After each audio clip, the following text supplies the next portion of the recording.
the chairperson of the Independent Electoral Commission, Justice Byabakama Simon, wrote to the Uganda People's Congress indicating that the Commission does not recognize my candidature as the UPC flag bearer. This is despite meeting all the requirements to be nominated.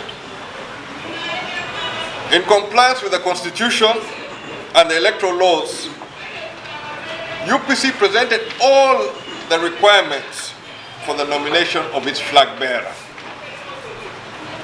Obtaining endorsement for the candidate with a surplus of the 98 districts which were required, which were verified and confirmed by the Electoral Commission as required by the law. From the onset, I want to reject the decision of Honorable Justice Byabakama Simon to deny the Uganda People's Congress its constitutional right to present a presidential candidate in the upcoming elections. The right to contest in an election is a constitutional right that should not be subject to the discretion of the Electoral Commission. I therefore take it that the decision of the Independent Electoral Commission was unfair, intended not only to undermine the sanctity of our Constitution of Uganda, but also to subvert the Uganda People's Congress and its constitutional right to participate in a general elections with a presidential candidate. In view of the above, the party has filed an application for judicial review in the courts of law and believes that justice shall be served through the judiciary and that the Independent Electoral Commission shall accept my candidature as the UPC presidential flag bearer.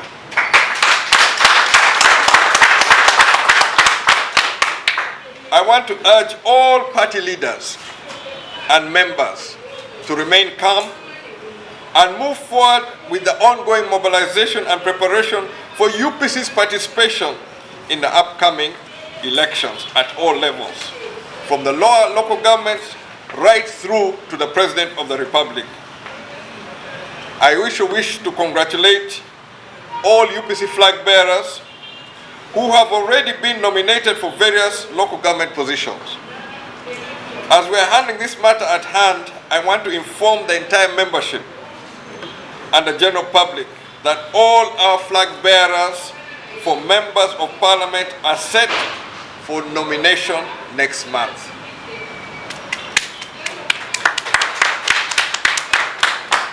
Rest assured that UPC will pursue all possible and peaceful means to achieve the goals of ensuring a peaceful transition in Uganda, and to once again rebuild the very fabric of our social, political, and economic structure to achieve a country where every citizen has equal access to opportunities. The timing was deliberately unfair, and much of the processes which have taken place in this nomination have been awkward. The verification of signatures without agents of the candidates, the time taken to do the verification, and you get reports without any background or information. So definitely this process has not been done, I think, in a free and fair manner. As such, as UPC, we were determined to present to the people of Uganda a blueprint which will touch their lives. And we're going to present that blueprint. A general election is where a country comes together and has a conversation on its future. That is what we're here for. We're here to talk about the future of Uganda. Each party presents their manifesto, presents their policies, and it's the people to decide. And I want my day to present on behalf of UPC for the people to decide, not the Electoral Commission, or not some other non-member or somebody who is not actual part of this process. But ultimately, it's a conversation which the people of Uganda must have and are going to have. On the questions of what we're doing, as it was stated here, we're going to use every possible legal means to make sure not only are we heard, but we're seen to be heard and we're active on the ground. We're also going to use every legal avenue available to us. Throughout my politics, I have struggled to keep this party alive, and I'll continue to struggle. I have struggled to support my candidates, and I will support the candidates. At the end of the day, I expect UPC's numbers to be well represented in all levels of government. So as UPC, you can rest assured Jimmy Akena is going to fight for his everything to make sure UPC flag bearers are there.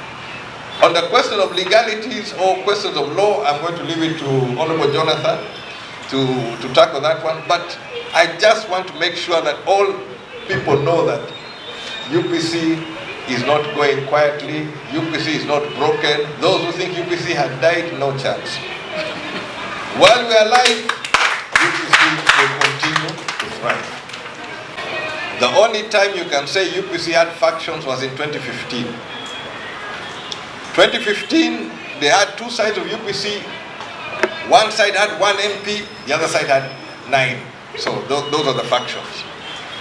But to be a faction, you must also be on the ground. True. We have what is common in Uganda as ghosts. Ghost functions.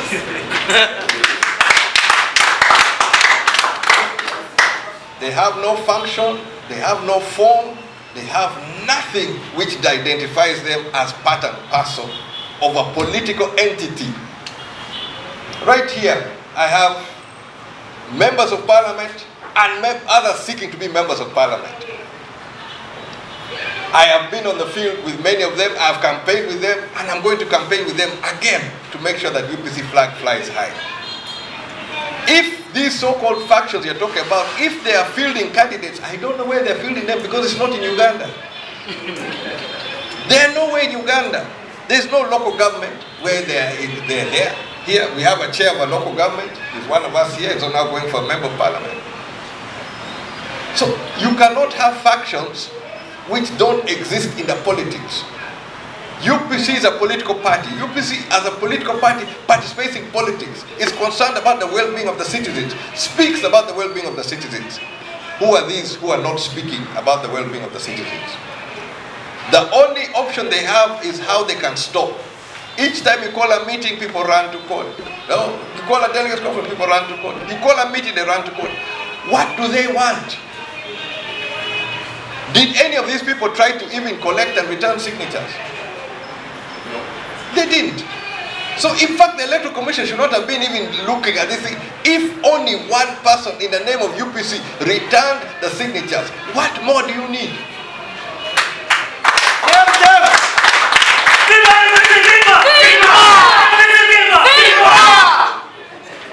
Recently, at the iPod meeting, I was there with Byabakama. Who was I representing? UPC. I was there as the UPC president. I've been in parliament for the last 5 years on the UPC ticket. So, what is this issue? Faction. Why do you bring it up? If they really want, let us go to the field. We contest. End of the day, we'll see who is on the ground, who is not on the ground. So, this isn't of factions. I don't know. Me, I know only UPC. And when I go to the field, I only know UPC. When I see a UPC flag bearer, that is the one I will support. And that's the same for all. I will ask all members of UPC. Look for your UPC flag bearer and put your support there, because UPC is here to work for the people of Uganda.